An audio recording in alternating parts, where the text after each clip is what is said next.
प्रेम से बोलिए श्री सत्यनारायण भगवान की जय, माता लक्ष्मी की जय हो।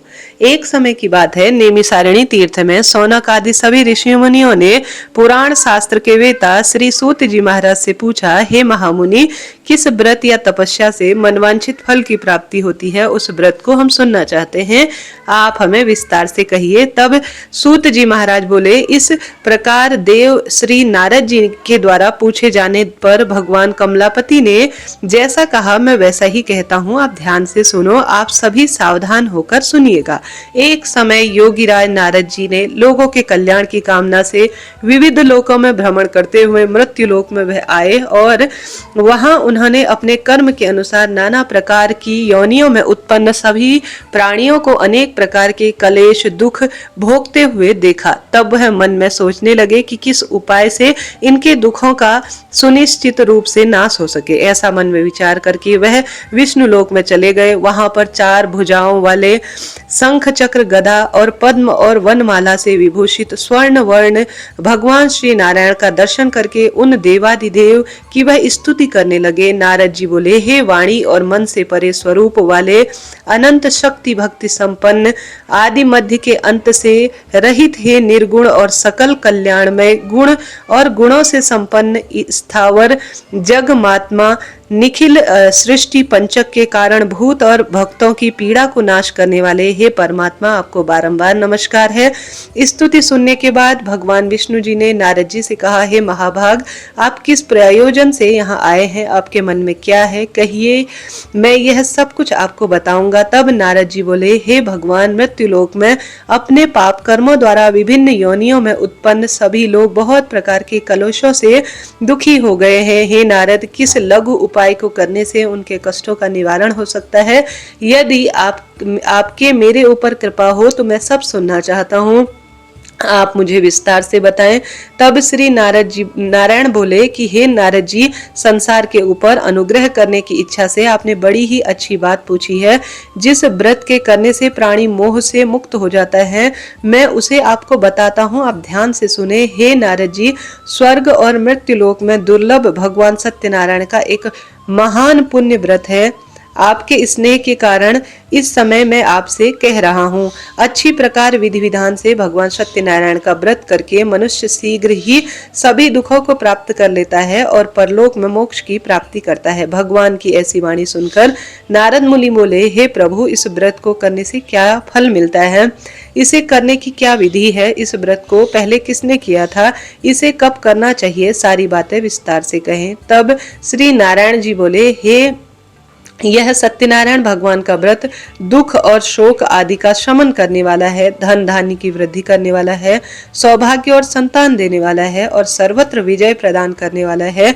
जिस किसी की भी भक्ति और श्रद्धा से समन्वित होकर मनुष्य ब्राह्मणों और बंधु बांधवों के साथ धर्म में तत्पर होकर शाम के समय भगवान नारायण की पूजा करे, नैवेद्य के रूप में उत्तम कोटि के भोजनीय पदार्थ को सवाया मात्रा में भक्ति पूर्वक अर्पित करे, केले के फल, घी, दूध, गेहूं का चूर्ण और गेहूं के चूर्ण के अभाव में साठी चावल के चूर्ण, शक्कर या गुड़, यह सब भक्ष्य सामग्री सवाया मात्रा में एकत्रित कर निवेदित करना चाहिए। बंधु बांधवों के साथ श्री सत्यनारायण भगवान की कथा सुनकर ब्राह्मणों को दक्षिणा देनी चाहिए।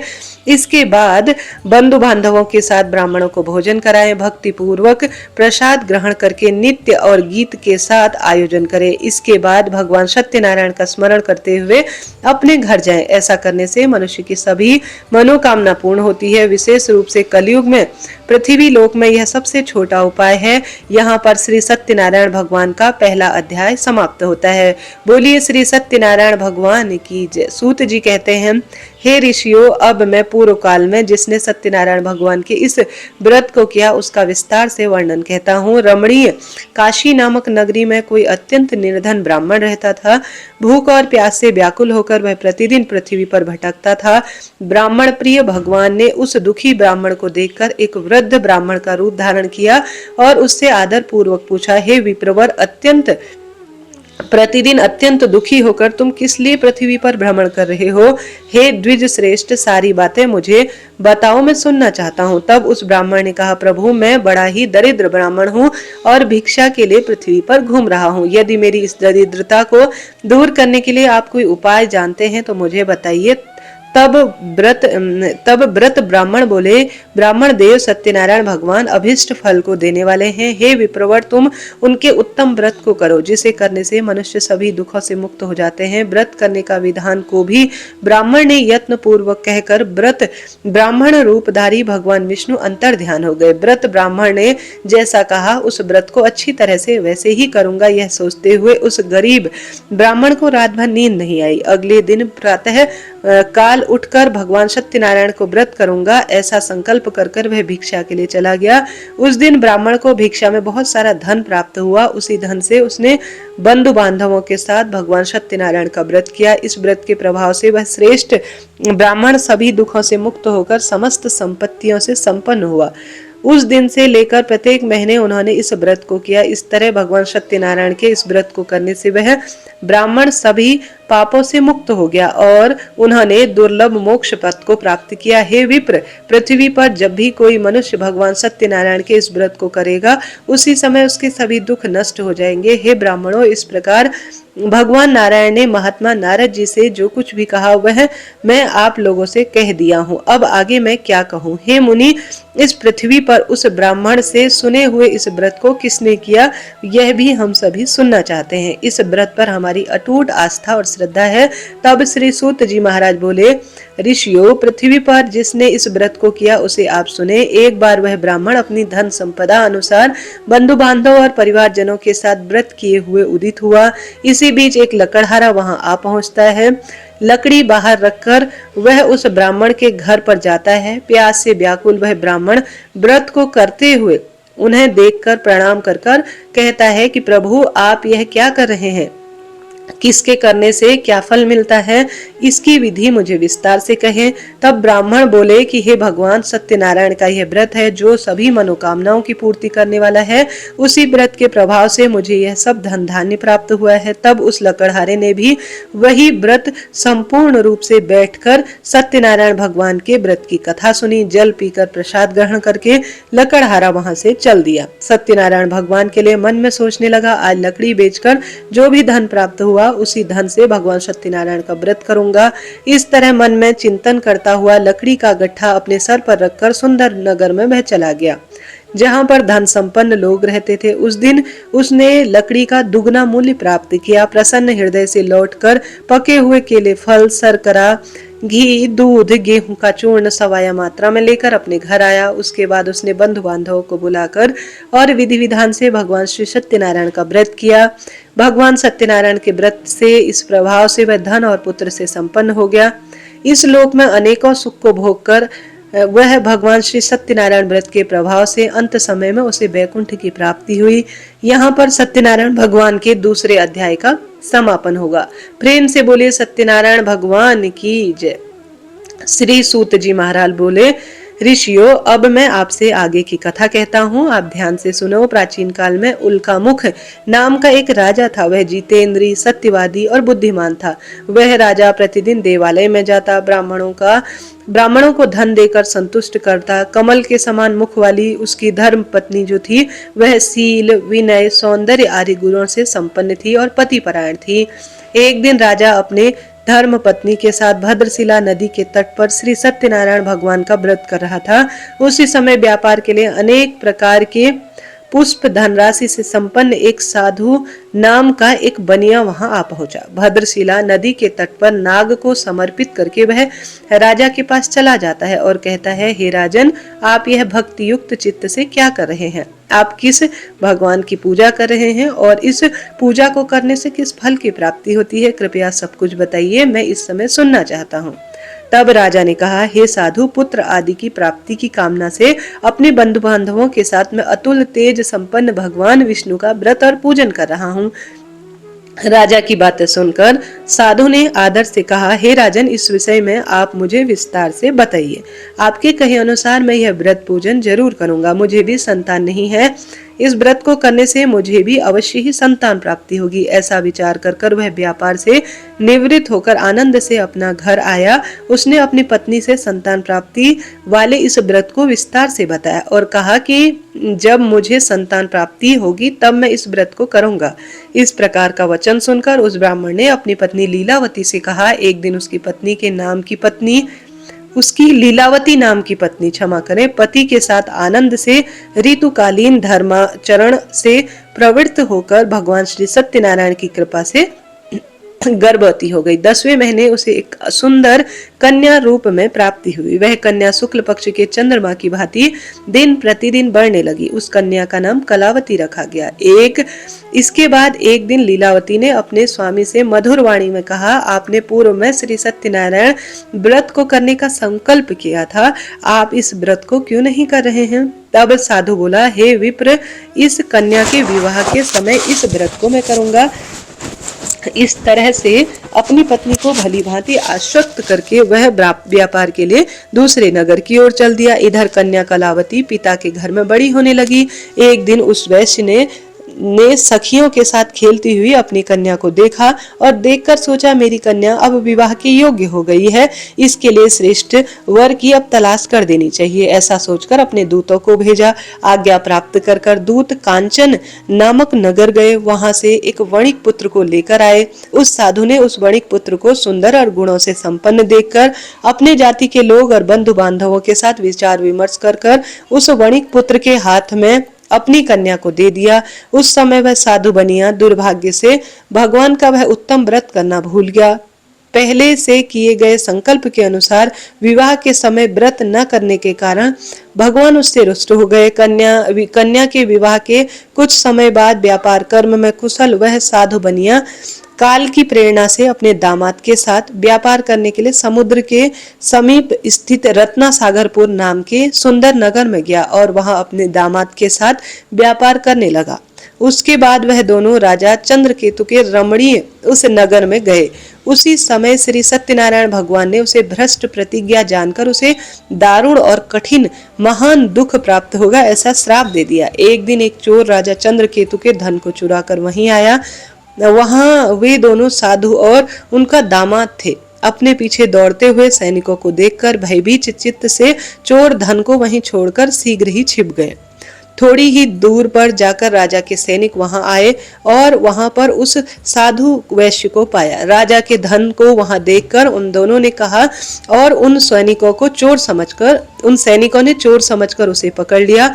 हर्षपूर्वक दौड़ते हुए राजा के पास ले गए और बोले कि हम दोनों चोरों को पकड़ लाए हैं, उन्हें देखकर आप आज्ञा दें। राजा की आज्ञा से दोनों ने दृढ़ता पूर्वक उन्हें बांधकर विचार किया कि इन्हें महान कारागार में डाल दिया जाए। भगवान सत्यनारायण की माया से किसी ने भी उन दोनों से बात नहीं की, न उनकी कोई बात सुनी। राजा चंद्रकेतु ने उन दोनों को श्राप और पूर्ण रूप से राजा चंद्रकेतु ने उन दोनों को धन भी उनका जो था वह पूरी तरह से ले लिया। भगवान के श्राप से वणिक के घर में उनकी पत्नी भी बहुत दुख पा रही थी। उसके घर में जो सारा धन था वह चोरों ने चुरा लिया। लीलावती शारीरिक और मानसिक पीड़ा से युक्त भूख और प्यास से दुखी होकर अन्न की भी खूब चिंता कर दर दर भटकने लगी। एक दिन की बात है, भूख प्यास से व्याकुल होकर कलावती कन्या भोजन के लिए इधर उधर घूम रही थी तो एक ब्राह्मण के घर गई। वहां जाकर उसने सत्यनारायण भगवान के व्रत और पूजन को देखा। वहां पर बैठकर उसने भगवान श्री सत्यनारायण की कथा सुनी और प्रसाद लिया। प्रसाद ग्रहण करके वह रात होने पर जब घर आई तब उसकी माता ने पूछा, पुत्री तुम इतनी देर से क्यों यहाँ पर हो, तुम्हारे मन में क्या बात है? तब कलावती ने तुरंत अपनी माता से कहा, माँ मैंने एक ब्राह्मण के घर में मनोरथ प्रदान करने वाला एक व्रत देखा है। कन्या की उस बात को सुनकर लीलावती व्रत करने के लिए उदित हुई और प्रसन्न मन में उसने बंधु बांधवों के साथ श्री सत्यनारायण भगवान का व्रत किया और प्रार्थना की कि मेरे सत्यनारायण भगवान मेरे पति को और दामाद के अपराध को क्षमा करें और उन दोनों को शीघ्र ही घर लेकर आए, मैं ऐसी प्रार्थना करती हूँ। इस व्रत से भगवान सत्यनारायण प्रसन्न हो गए और उन्होंने राजा चंद्रकेतु को स्वप्न में दर्शन दिए और कहा कि हे राजन, प्रातःकाल दोनों वणिकों को छोड़ दो और उनका सारा धन भी उन्हें लौटा दो जो तुमने लिया है, अन्यथा राज्य, धन, पुत्र सहित तुम्हारा सर्वनाश कर दूंगा।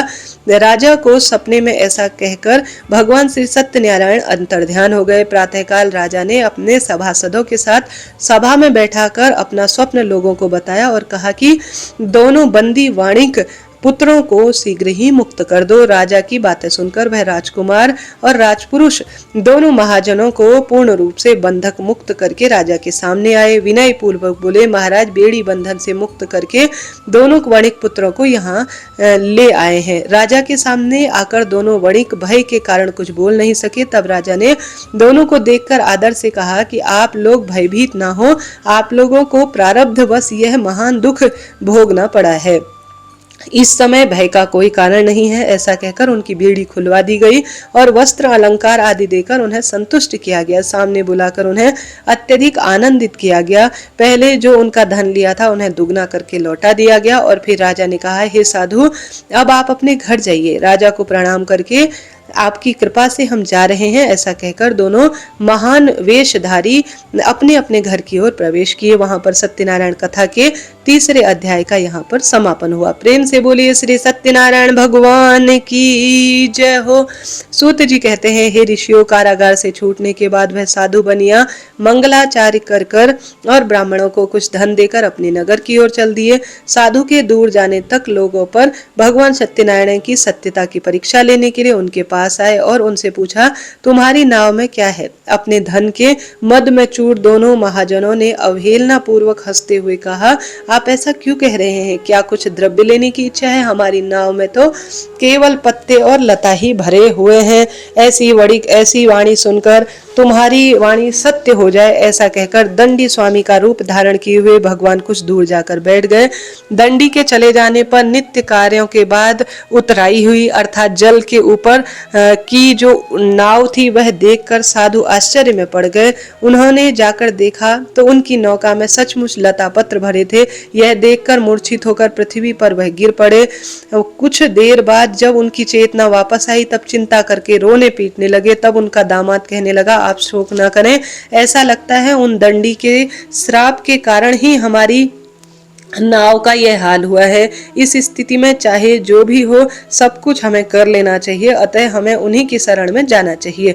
यहीं पास में ही हमारा मन कहता है कि वह होंगे, हमारी इच्छा पूरी होगी। दामाद की बातें सुनकर वह साधु बनिया दंडी स्वामी के पास गए। दंडी स्वामी को प्रणाम करके उनसे भक्ति से आदर से प्रणाम किया और कहने लगे कि आपके सम्मुख मैंने जो कुछ भी कहा था उस असत्य भाषण के रूप में हमें अपराध को क्षमा करना। आप मेरे उस अपराध को पूर्ण क्षमा करें। ऐसा कहकर बार बार प्रणाम करके महान शोक से वह आकुल हो उठे। तब दंडी स्वामी भगवान ने उसे रोता हुआ देखकर और कहा, अरे मूर्ख, तुम क्यों रो रहे हो? और मेरी बात सुनो, मेरी पूजा से उदासीन होने के कारण मेरी ही आज्ञा से तुमने बार बार दुख को प्राप्त किया है। भगवान की ऐसी बातें सुनकर वह साधु भगवान की स्तुति करने लगा और कहने लगा, प्रभु, यह तो बड़ी आश्चर्य की बात है। आपकी माया से मोहित होने के कारण ब्रह्मा आदि देवता भी आपके गुणों को और रूपों को यथावत रूप से नहीं जान सकते। फिर मैं मूर्ख आपकी माया से मोहित होने के कारण आपको कैसे जान सकता हूँ? अब आप प्रसन्न हो, मैं आपकी धन संपत्ति के अनुसार आपकी अवश्य पूजा करूंगा।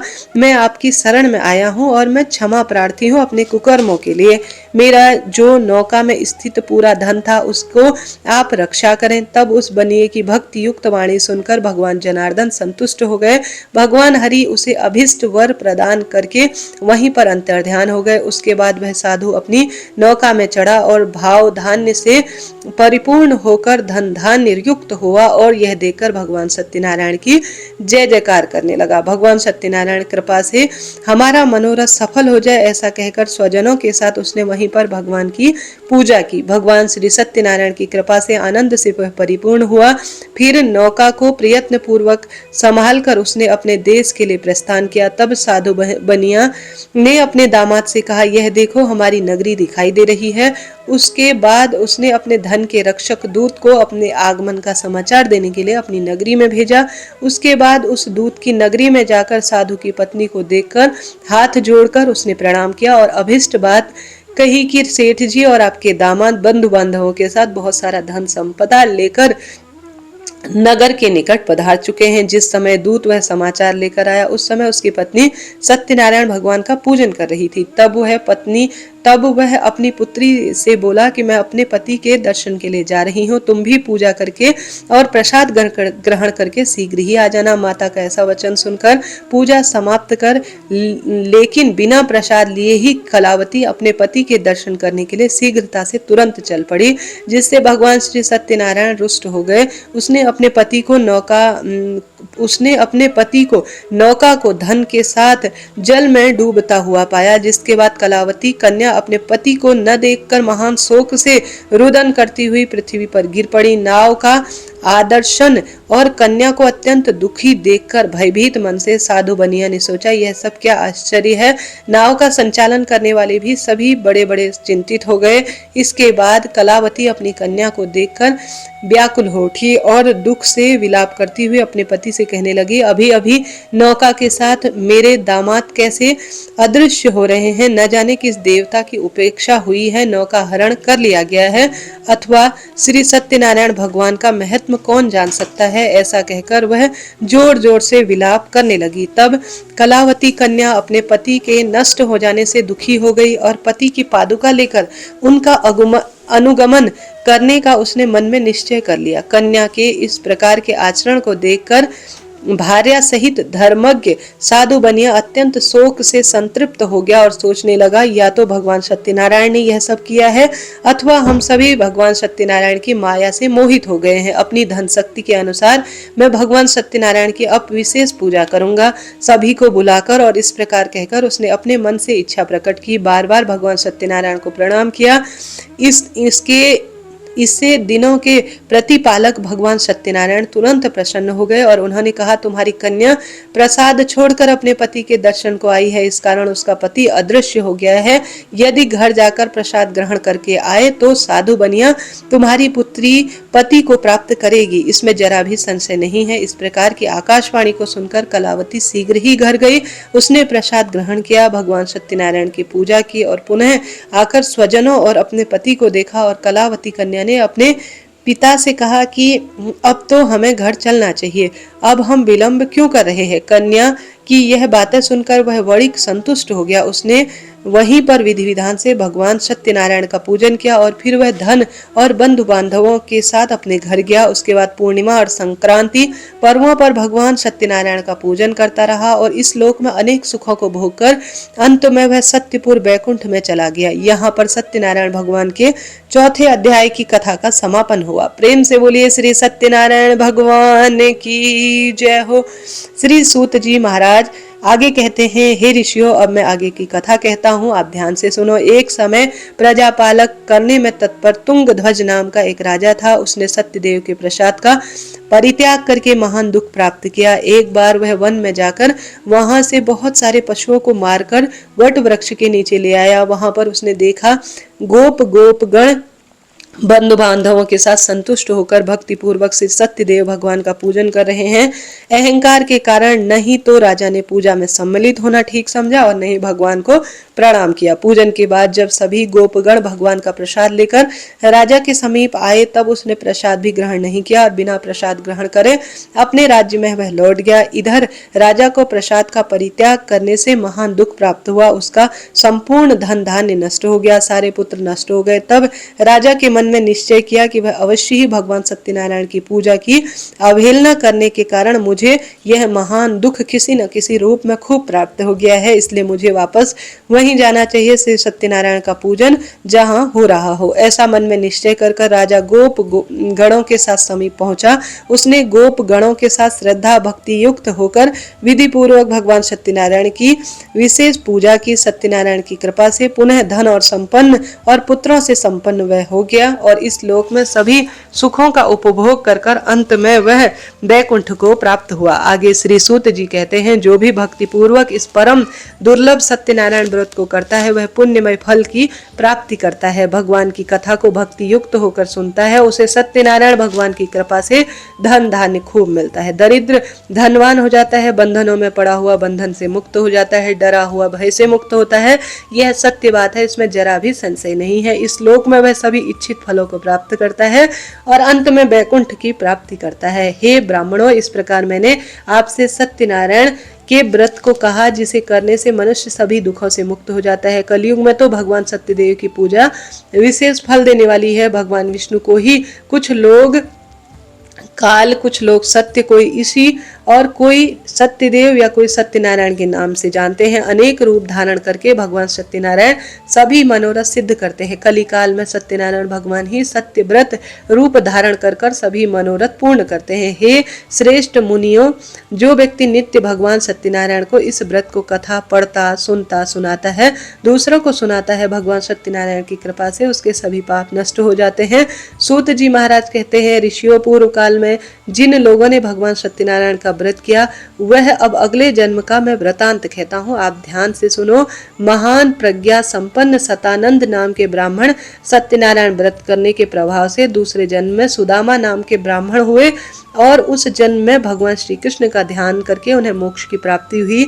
वह लकड़हारा भील गुहा का राजा हुआ और अगले जन्म में भगवान श्री राम की सेवा करने से उसे मोक्ष की अद्भुत प्राप्ति हुई। महाराज उल्कामुख दूसरे जन्म में राजा दशरथ हुए, जिन्होंने श्री रंगनाथ जी की पूजा करके अंत में वैकुंठ को प्राप्त किया। इस प्रकार धार्मिक और सत्यव्रती साधु वैश्य अगले जन्म में सत्यनारायण व्रत के प्रभाव से मोरध्वज नाम का राजा हुआ। उसने आरे से चीरकर अपने पुत्र आदिदेव भगवान विष्णु को समर्पित किया। उसे मोक्ष की प्राप्ति हुई। भगवान तुंगध्वज जन्म जन्मांतर स्वयंभू मनु हुए और भागवत संबंधी संपूर्ण कार्यों का अनुष्ठान करने वाले वैकुंठ लोक के प्राप्ति के लिए संरक्षित हुए। जो गोपगण थे वह जन्म जन्मांतर में ब्रज मंडल में निवास करने वाले गोप हुए और सभी राक्षसों का संहार करके उन्होंने भगवान के शाश्वत गोलोक को धाम को प्राप्त किया। यहाँ पर भगवान सत्यनारायण व्रत कथा का 5वां अध्याय की कथा पूर्ण हुई। प्रेम से बोलिए श्री सत्यनारायण भगवान की जय हो, भगवान विष्णु की जय हो, माता लक्ष्मी की जय हो। आइए कथा के बाद आरती कर लेते हैं। सत्यनारायण भगवान की जय। ओम जय लक्ष्मी रमणा, स्वामी जय लक्ष्मी रमणा, सत्यनारायण स्वामी जन पातक हरणा। ओम जय लक्ष्मी रमणा, रत्न जड़ित सिंहासन अद्भुत छवि राजे, मैया अद्भुत छवि राजे। नारद करत निरंतर घंटा ध्वनि बाजे। ओम जय लक्ष्मी रमणा, प्रकट भये कल कारण, विजय को दर्श दियो प्रभु, द्विज को दर्श दियो। बूढ़ा ब्राह्मण बन कर कंचन महल कियो। ओम जय लक्ष्मी रमणा, दुर्बल भील कराल, इन पर कृपा करी प्रभु, इन पर कृपा करी। चंद्र चूर्ण एक राजा, जिनकी विपत्ति हरी। ओम जय लक्ष्मी रमणा, वैश्य मनोरथ पायो, श्रद्धा तज दीनी प्रभु, श्रद्धा तज दीनी। सो फल भोग्यो प्रभु जी, फिर स्तुति कीन्ही। ओम जय लक्ष्मी रमणा, भाव भक्ति के कारण छिन छिन रूप धर्यो प्रभु, छिन छिन रूप धर्यो। श्रद्धा धारण कीनी, तिन के काज सर्यो। ओम जय लक्ष्मी रमणा, ग्वाल बाल संग राजा, वन में भक्ति करी। मन वांछित फल दीनो, दीन दयाल हरि। ओम जय लक्ष्मी रमणा, चढ़त प्रसाद सवाया, कदली फल मेवा प्रभु, कदली फल मेवा। धूप दीप तुलसी से राजी सत्यदेवा। ओम जय लक्ष्मी रमणा, श्री सत्यनारायण जी की आरती जो कोई नर गावे प्रभु, प्रेम सहित गावे। कहत शिवानंद स्वामी मन वांछित फल पावे। ओम जय लक्ष्मी रमणा सत्यनारायण स्वामी जन पातक हरणा। प्रभु जन पातक हरणा सो फल भोग्यो प्रभु जी शुभ संपत्ति दीन्हा। ओम जय लक्ष्मी रमणा। प्रेम से बोली लक्ष्मी नारायण भगवान की जय। श्री सत्यनारायण भगवान की जय। महालक्ष्मी की जय। हर हर महादेव।